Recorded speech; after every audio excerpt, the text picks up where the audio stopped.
الحمد لله رب العالمين والصلاة والسلام على سيد المرسلين أما بعد فأعوذ بالله من الشيطان الرجيم بسم الله الرحمن الرحيم اللهم صل على سيدنا مولانا محمد معدن الجود والكرم منبع العلم والحلم والحكم وعلى آله وأصحابه وبارك وسلم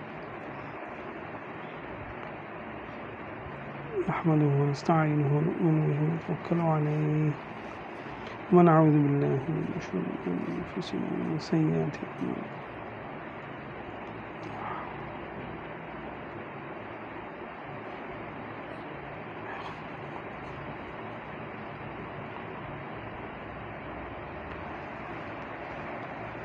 اچھا جی، بسم اللہ الرحمن الرحیم۔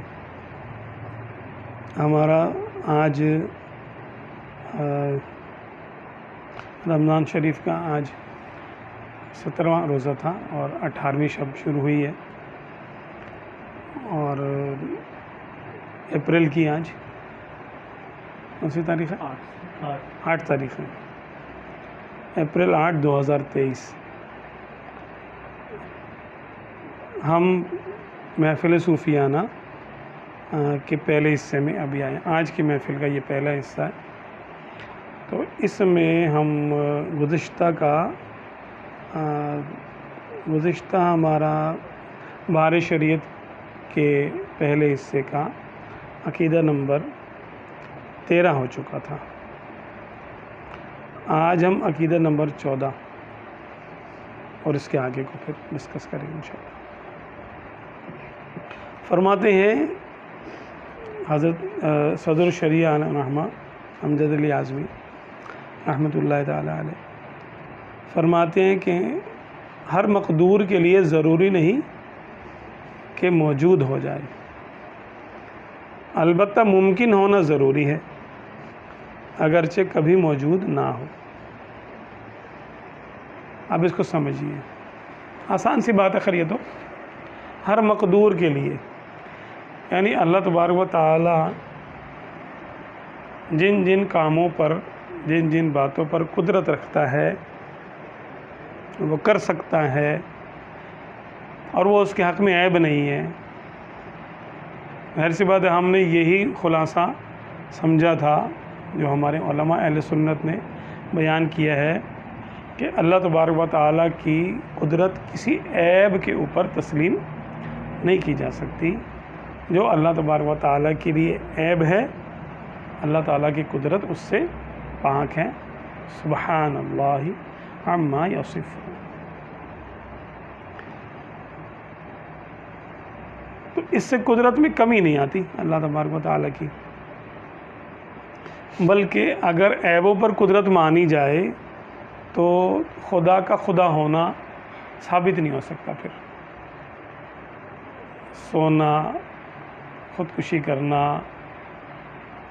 جھوٹ بولنا، چوری کرنا، دیگر عیب، واش روم جانا، نہانا دھونا، ہاتھ سے پکڑنا، آنکھ سے دیکھنا، کان سے سننا، جسم رکھنا، یہ سب اس کے لیے عیب ہے اور وہ عیبوں سے پاک ہے۔ دوسرا خدا بنا لینا یہ بھی ایک عیب ہے۔ جو چیز خود ناممکن ہے اللہ تبارک و تعالیٰ کے لیے، ہم اس کو قدرت کے ماتحت نہیں مان سکتے۔ مقدور کہتے ہیں قدرت کے ماتحت ماننا، کہ یہ چیز قدرت میں ہے، اللہ تعالیٰ کی قدرت میں یہ ہے، اس کو کہتے ہیں مقدور۔ قدرت کے نیچے، ما تحت القدرت، جو قدرت کے نیچے ہو، یعنی اللہ تعالیٰ وہ کر سکتا ہو، تو ایسا کوئی عیب اللہ تبارک و تعالیٰ کی قدرت سے تعلق نہیں رکھتا۔ اب اس کا با ادب ترجمہ، با ادب سٹیٹمنٹ ہم یہ دیتے ہیں کہ اللہ تبارک و تعالیٰ کی قدرت شان والی ہے، کوئی عیب اس سے تعلق نہیں پیدا کر سکتا۔ کوئی عیب یا کوئی ایسی چیز جو اللہ کی شان کے لائق نہیں ہے، وہ اللہ تبارک و تعالیٰ کی قدرت سے کوئی تعلق نہیں پیدا کر سکتی۔ تو یہ قدرت کا عیب نہیں ہے، قدرت میں کمی نہیں ہے، بلکہ یہ اس عیب کا عیب ہے، اس چیز کا عیب ہے کہ وہ اللہ تبارک و تعالیٰ کی شان کے لائق نہ ہو سکا۔ کیونکہ ہم اہل سنت و جماعت ادب بات کرتے ہیں، ادب کے ساتھ بات کرتے ہیں، اور یہی اللہ تبارک و تعالیٰ کو پسند ہے کہ بات ادب سے کی جائے۔ اس کی ایک چھوٹی سی مثال میں آپ کو دیتا ہوں۔ ایک بادشاہ نے خواب دیکھا کہ سارے دانت گر گئے، ہاں، اس نے ایک معبر کو بلایا کہ بھئی تم میری تعبیر دو۔ کچھ معبرین آ گئے، اب ایک ذرا اس کے اندر منہ پھٹ تھا، اس نے بولا کہ حضرت اس کی تعبیر یہ ہے کہ آپ کے سارے رشتہ دار، باپ، بھائی، ماں، بہن، اولاد، بچے، بیوی، سب آپ کی آنکھوں کے سامنے مر جائیں گے۔ بادشاہ کو بڑا غصہ آیا، اس نے بولا یار یہ کیا تعبیر بیان کر دی اس نے۔ اس نے جلاد کو بولا اس کو کوڑے لگاؤ کم وقت کو، یہ کیا بات ایسی اس نے غلط تعبیر بیان کر رہا ہے، سخت تعبیر بیان کر رہا ہے یہ۔ اب ایک دوسرے کو بولا ابھی تم بتاؤ کیا تعبیر ہے۔ اس نے بولا کہ حضرت حضور کا اقبال بلند ہو، حضور والا آپ کی عمر آپ کے سارے خاندان میں سب سے زیادہ ہے، اللہ نے آپ کو سب سے لمبی عمر دی ہے اپنے خاندان میں۔ تو بادشاہ نے غور کیا، پھر کہنے لگا یار بات تو اس نے بھی وہی کی ہے، لیکن اس کو انعام و اکرام دو، اس کو بات کرنے کا طریقہ آتا ہے، اس کو بات کرنے کا طریقہ آتا ہے۔ اب ماموں کو اگر ماموں جان کہا جائے تو کتنا اچھا لگتا ہے، اور اگر اس کو او میرے باپ کے سالے یہ الفاظ کہہ دیے جائیں تو ماموں کو کیسا لگے گا؟ بات حقیقت ہے، بات حقیقت ہے، لیکن یہ ادب اور آداب کے خلاف ہے، ایٹیکیٹس کے خلاف ہے۔ یہ تو ماموں کی بارگاہ کا ادب ہے۔ تو جو رب العالمین ہے، سمجھنے سمجھانے کے لیے تو مجبوراً کچھ الفاظ ایسے بولنے پڑتے ہیں کہ اللہ تبارک و تعالیٰ کو ہم عیبوں پر قادر نہیں مان سکتے، بلکہ جو اس کی شان سے تھوڑی سی بھی ہلکی بات ہے، چاہے وہ عیب ہو یا نہ ہو، ہم اس پر اللہ تعالیٰ کی قدرت کو نہیں مان سکتے۔ یہ ان اللہ علی کل شیء قدیر کے خلاف نہیں ہے، لیکن اس کو ہم یوں کہہ کے بیان کرتے ہیں کہ کوئی عیب اللہ کی قدرت سے تعلق رکھنے کے قابل نہیں۔ اللہ کی قدرت اتنی اونچی اور شان والی ہے کہ کوئی عیب یا کوئی ہلکی بات اللہ کی قدرت سے تعلق رکھنے کے لائق نہیں۔ ہاں بندے اس کو کرتے، بندوں کو اللہ نے قدرت دی ہے تو وہ اللہ کی قدرت سے بلا واسطہ باہر نہیں ہے، یعنی اللہ تبارک و تعالیٰ کی قدرت سے بالواسطہ باہر نہیں ہے، واسطے کے ساتھ۔ یعنی واسطہ کون ہے؟ مخلوق۔ اب مخلوق جھوٹ بول رہی ہے، اس کو سچ اور جھوٹ بولنے کی طاقت کس نے دی ہے؟ اللہ نے دی ہے۔ تو قدرت کس کی دی ہوئی ہے؟ اللہ کی۔ لیکن جھوٹ بولنے کا تعلق اللہ سے ڈائریکٹ نہیں کر سکتے، جھوٹ کا تعلق بندے سے کریں گے، مخلوق سے کریں گے۔ سمجھ میں ہی بات؟ کوئی عیب ہے، کوئی سوتا ہے، کوئی جاگتا ہے، کوئی ہنستا ہے، کوئی روتا ہے، یہ بندوں کی باتیں ہیں، ہم لوگ کرتے ہیں ایسے، مرتے بھی ہیں، جیتے بھی ہیں، بے ہوش بھی ہوتے ہیں، ہوش میں بھی آتے ہیں، مدہوش بھی ہوتے ہیں، پاگل بھی کوئی ہو جاتا ہے، کوئی خودکشی بھی کر لیتا ہے، وغیرہ وغیرہ وغیرہ۔ یہ سارے ہمارے احوال ہیں، ہماری حالتیں ہیں۔ ہم پر یہ حالتیں کس نے طاری کی؟ اللہ نے۔ لیکن اللہ تعالیٰ کی ذات اس سے پاک ہے خود، تو واسطے کے ساتھ سب کچھ اللہ کی قدرت کے ماتحت ہے، واسطے کے ساتھ۔ یعنی مخلوق کی قدرت کس کی قدرت ہے اصل میں؟ اللہ کی قدرت۔ لیکن بغیر واسطے کے، بلا واسطہ کسی عیب کو یا کسی ایسی ہلکی بات کو اللہ تعالیٰ کی قدرت سے نہیں جوڑا جا سکتا ہے۔ اب بات کچھ واضح ہو گئی، سمجھ میں آ گئی کہ قدرت اللہ ہی نے دی ہے، بندوں کو بھی ہر نیکی اور بدی کی قدرت اللہ نے دی ہے، ہر کمال اور زوال اللہ کے حکم سے ہوتا ہے۔ تو بندوں میں یہ احوال طاری ہوتے ہیں، یہ قدرتیں، یہ عیب اور یہ کمال بندوں کے لیے ہیں، بندوں کو ڈائریکٹ تعلق ہے اس کے، اس کمال و زوال کا، اس عیب اور نقص کا اور خوبی اور خامی کا، ہر چیز کا تعلق بندوں سے ڈائریکٹ ہے، لیکن اللہ تبارک و تعالیٰ کے ساتھ ڈائریکٹ ان چیزوں کا تعلق نہیں مانا جا سکتا۔ بات سمجھ میں آ گئی؟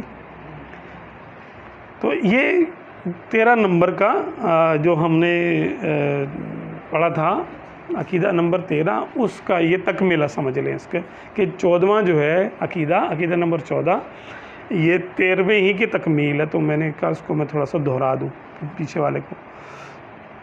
تو اب فرماتے ہیں کہ ہر مقدور کے لیے ضرور نہیں کہ موجود ہو جائے، یعنی ہر وہ چیز جو اللہ کی قدرت میں ہے، یہ ضروری نہیں کہ وہ اس کو پیدا بھی کرے، نہیں کرتا، اس کی مرضی ہے نہ کرے۔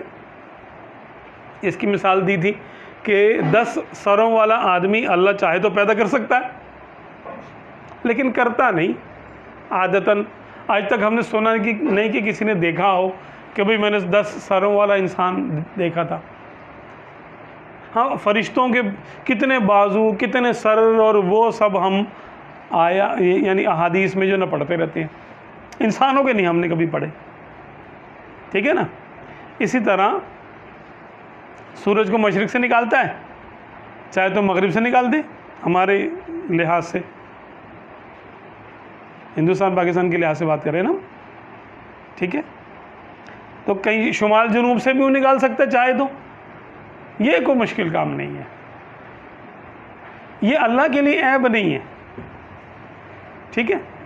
تو وہ چاہے تو جو چاہے کر سکتا ہے، جو وہ چاہتا ہے اس پر اس کی قدرت موجود ہے، لیکن کیا وہ اس چیز کو پیدا بھی کرے گا؟ یہ کوئی طے نہیں ہے کہ ضرور کرے گا۔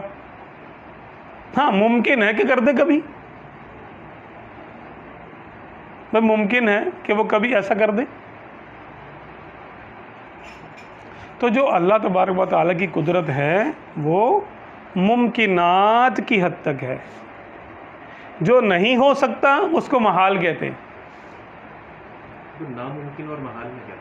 ناممکن اور محال ایک ہی چیز ہے، کیا محال سپرلیٹو؟ نہیں، یہ وہی ہے محال۔ ہاں، محال اور ناممکن ایک ہی ہے، کہ ممکن نہیں ہے یعنی محال ہے۔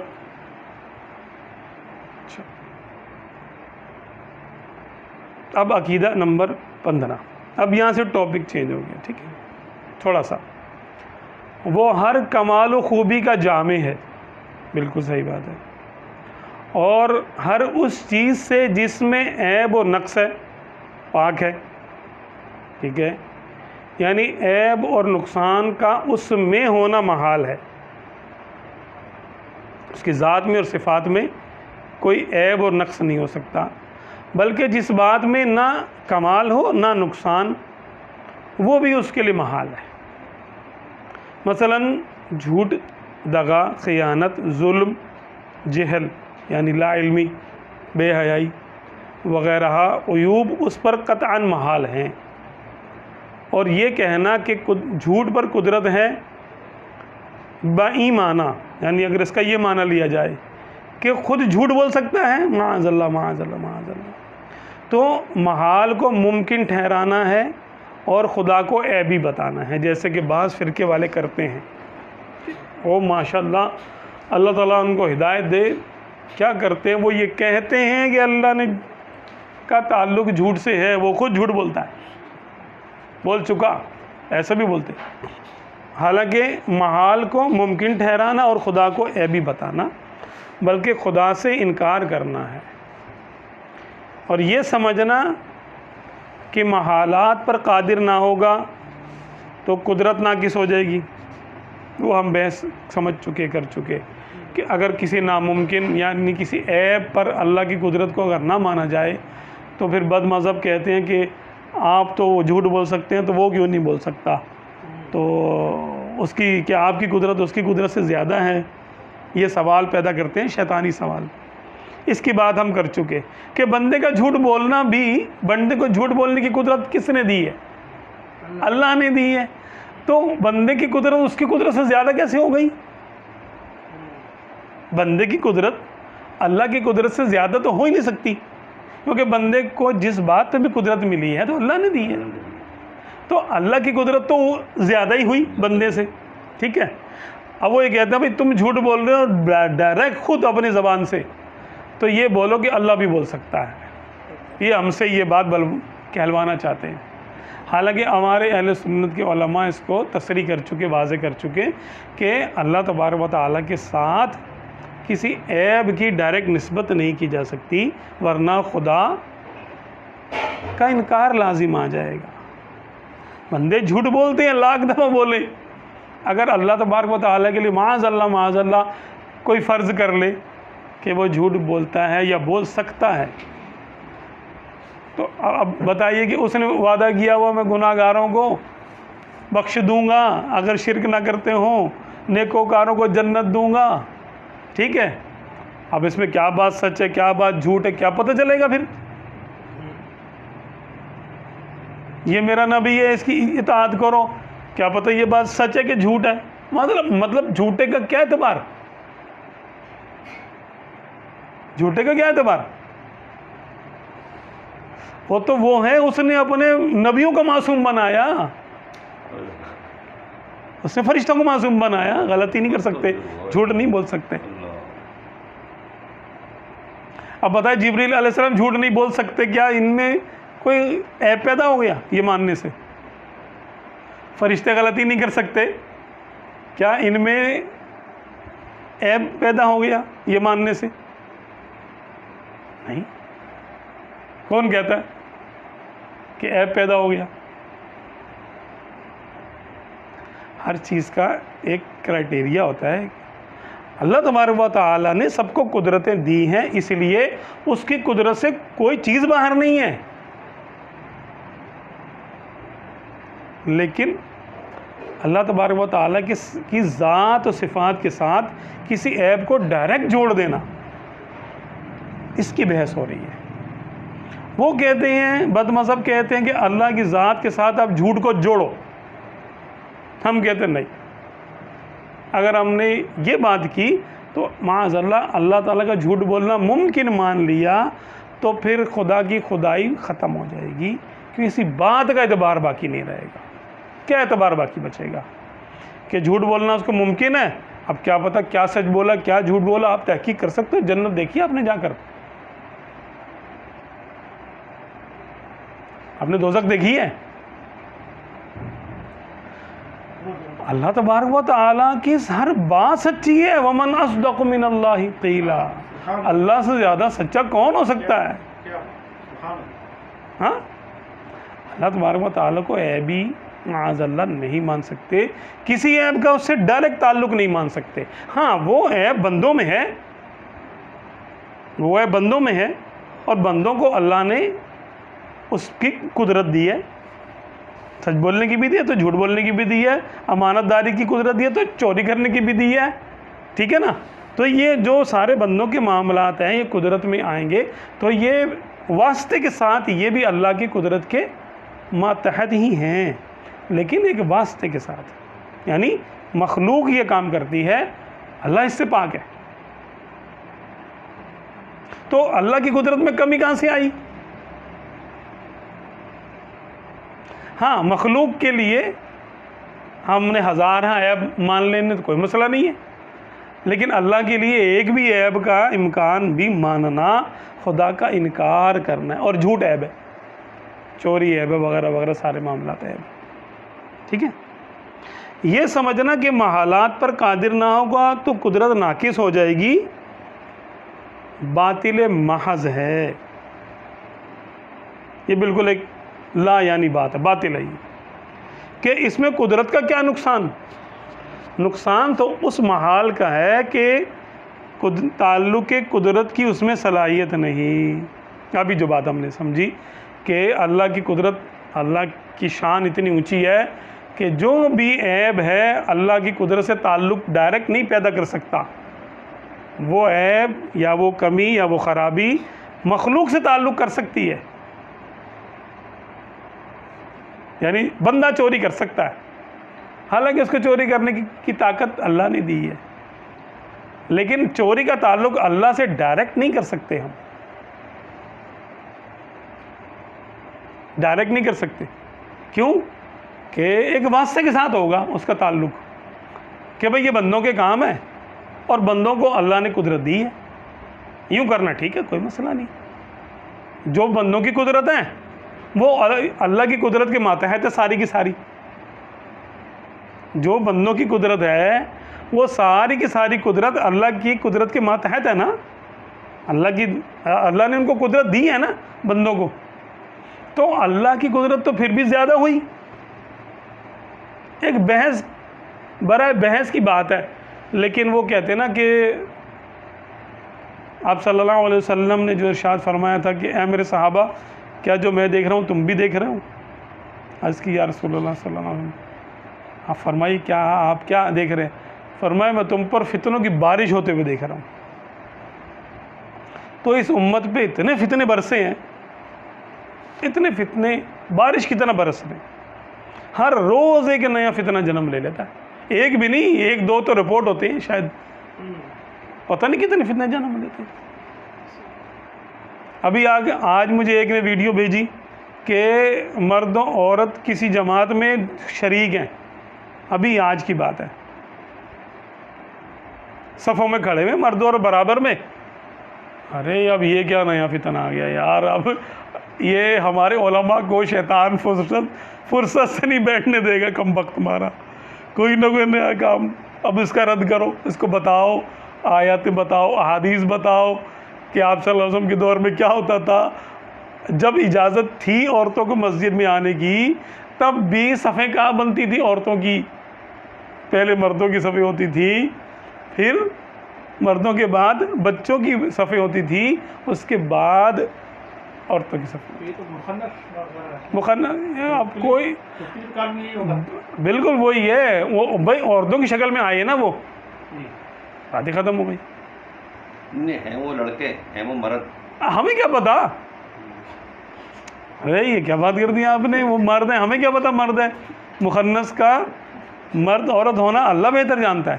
نہیں وہ ایک بندہ ہے وہ یہ کر رہا ہے، ان کو لا رہا ہے اسلام. ارے تو پیچھے سب بناتے ہیں ان کی، مطلب اس کے شرعی جو بھی معاملات ہوں گے کسی مفتی صاحب سے پوچھ کر ویسے کر لے.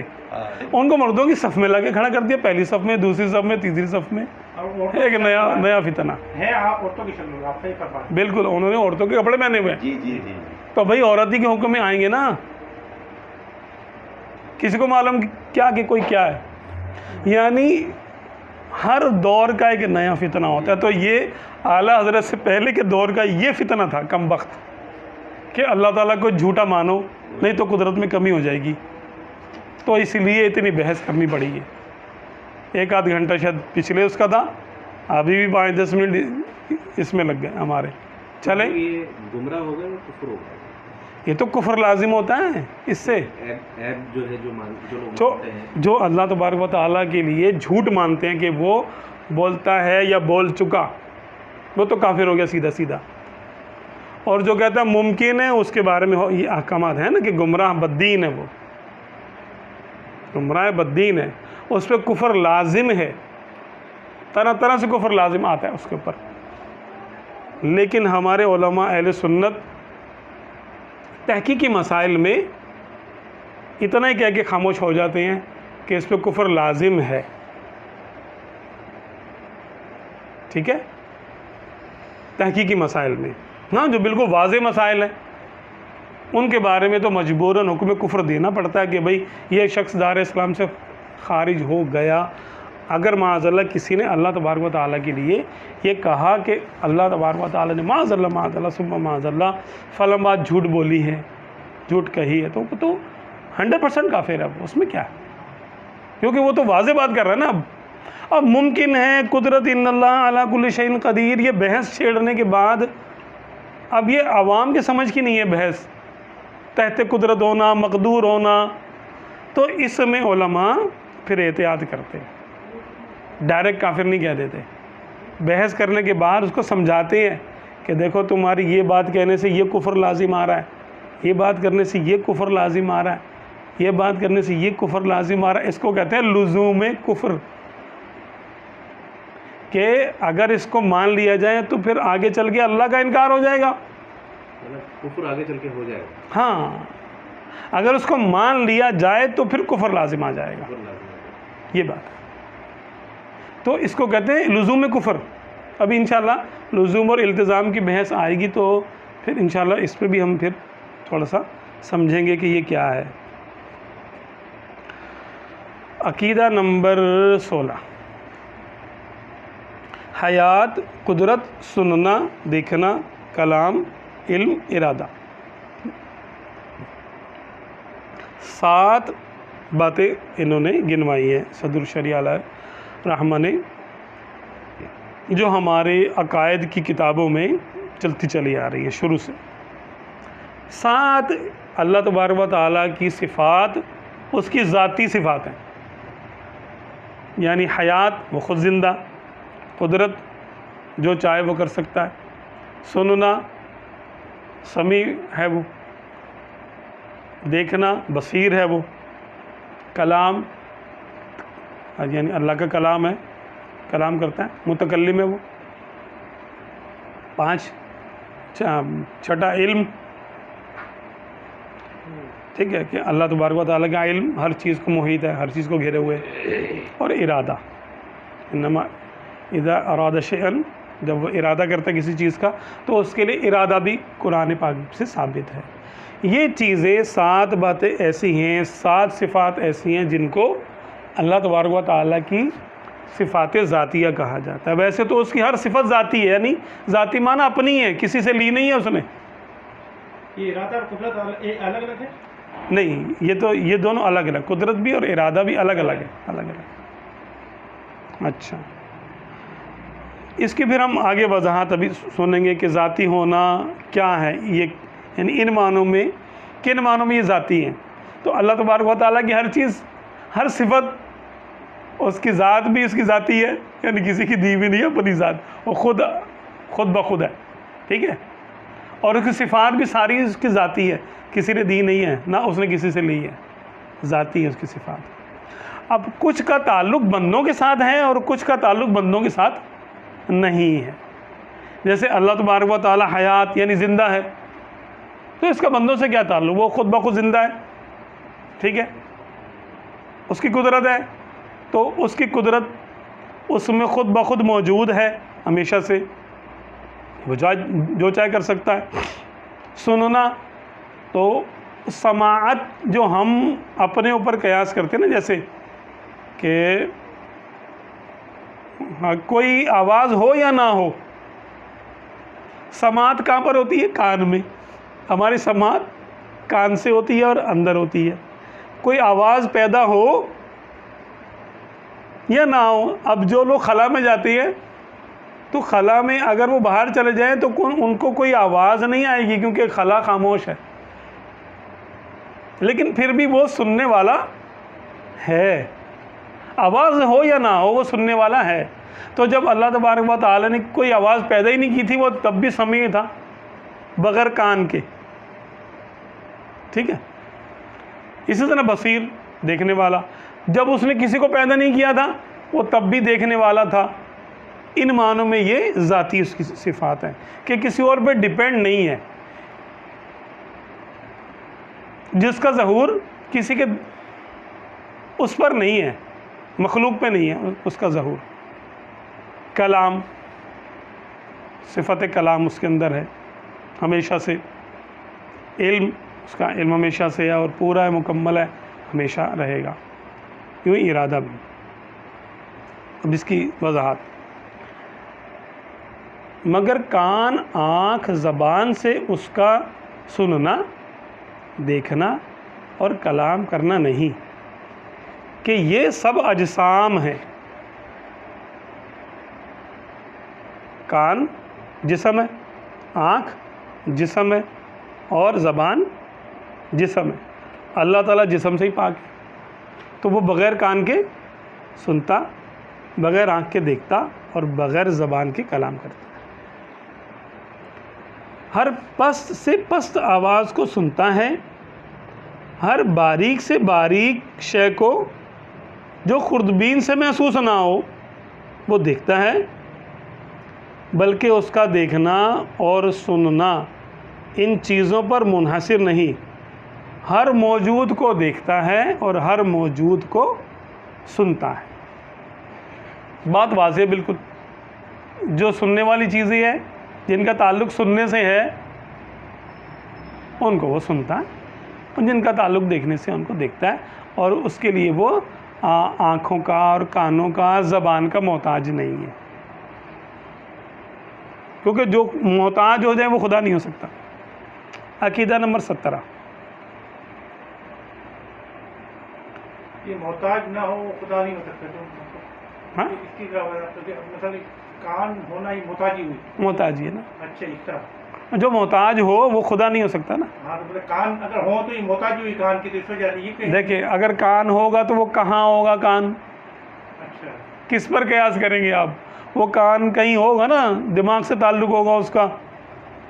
تو اب تو ہم بھی پڑھ لکھ گئے ہیں، ہمیں معلوم ہے انسان نے بھی تھوڑی ترقی کر لی ہے کہ سنتا کون ہے؟ کان تھوڑی سنتا ہے، کان تو خالی لہروں کو کلیکٹ کر کے اندر بھیجتا ہے، سنتا تو دماغ ہے۔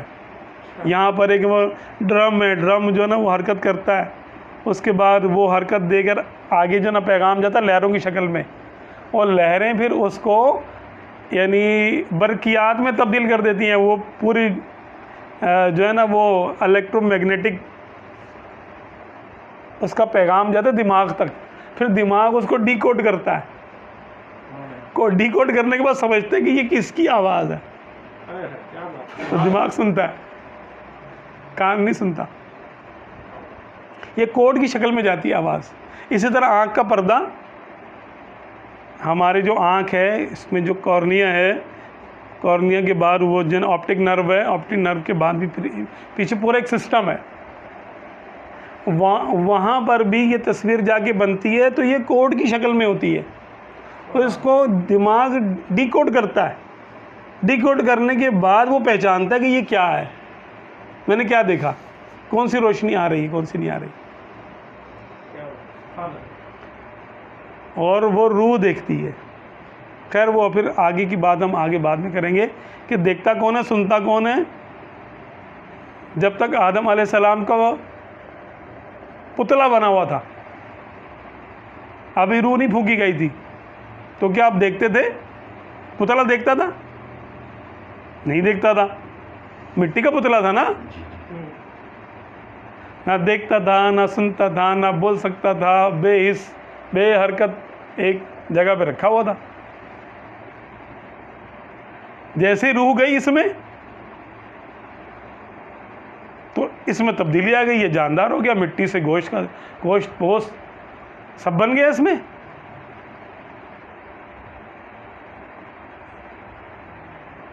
تو روح کے آنے سے یہ ہوتا ہے، اور روح جو ہے وہ امر ربی ہے، تو اللہ کے حکم سے بندہ سنتا ہے، اللہ کے حکم سے وہ دیکھتا ہے، اللہ کے حکم سے کلام کرتا ہے، اللہ کے حکم سے زندہ ہے اور اللہ کے حکم سے مردہ ہے۔ یہی حال ساری کائنات کا، تو گویا اپنی کسی کی سماعت نہیں ہے، اللہ کی دی ہوئی ہے، اپنی کسی کی بصارت نہیں ہے، اللہ کی دی ہوئی ہے۔ اس نے ہمیں یہ چیزیں کیوں دی؟ اس نے اپنی صفات کا ادراک ہمیں کروانے کے لیے یہ سب چیزیں دی ہیں کہ تم کان سے سنتے ہو نا، تم تو بلا واسطہ سن نہیں سکتے۔ اب مخلوق تو کمزور ہے نا، ظاہر سی بات ہے، خدا تو نہیں ہے نا مخلوق، وہ تو بغیر واسطے کے ہر کمال کا مالک ہے، اور ہم ہر کام میں اللہ کے بنائے ہوئے کسی نہ کسی وسیلے کے محتاج ہیں۔ کان کے بغیر سن نہیں سکتے، آنکھ کے بغیر دیکھ نہیں سکتے، زبان کے بغیر کلام نہیں کر سکتے۔ یا تیری کہہ سکتا ہے کہ سننا اور دیکھنا یہ اللہ تعالیٰ اس کا محتاج نہیں، کان و آنکھ کے حوالے سے محتاج نہیں ان کا۔ بالکل، جسم کا محتاج نہیں ہے وہ، بلکہ کسی بھی چیز کا محتاج نہیں ہے وہ،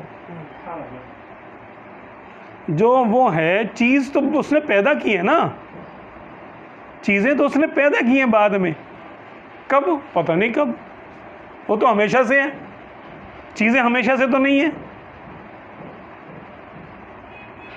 تو جب کچھ بھی نہیں تھا، آقا دو عالم صلی اللہ علیہ وسلم کا نور مبارک بھی اللہ تبارک و تعالیٰ نے نہیں بنایا تھا، وہ تب بھی اپنے کمال پر تھا اور ہمیشہ سے کمال پر ہے۔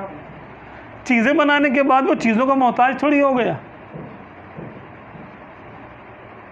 یہ تو چیزیں ہیں جو اس نے اپنی کن کی طاقت سے پیدا کر دی، بس ہو جاتا ہو گیا، اس میں کوئی تھکاوٹ تھوڑی ہوئی اس کو بنانے میں،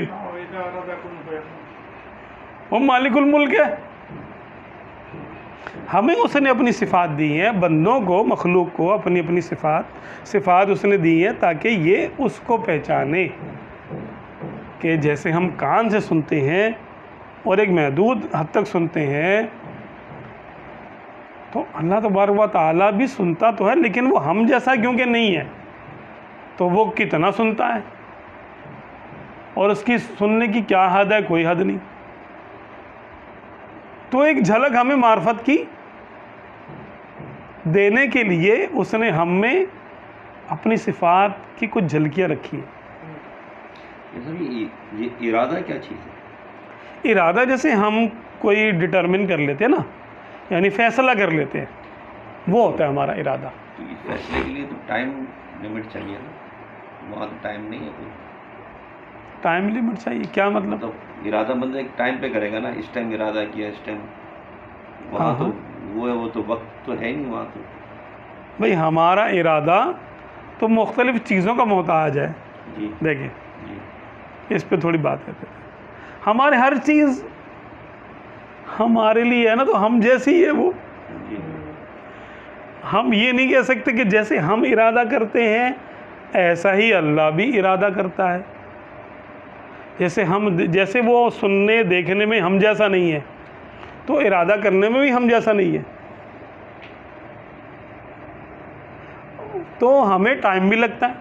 ہم تو پہلے سوچیں گے، سمجھیں گے، ارادہ کرنے سے پہلے استخارہ بھی کریں گے، نفع نقصان پہ غور کریں گے، پھر ذہن بنے گا کہ ہاں یار یہ کام کر لینا چاہیے، تو پھر ہم اس کو ڈن کریں گے۔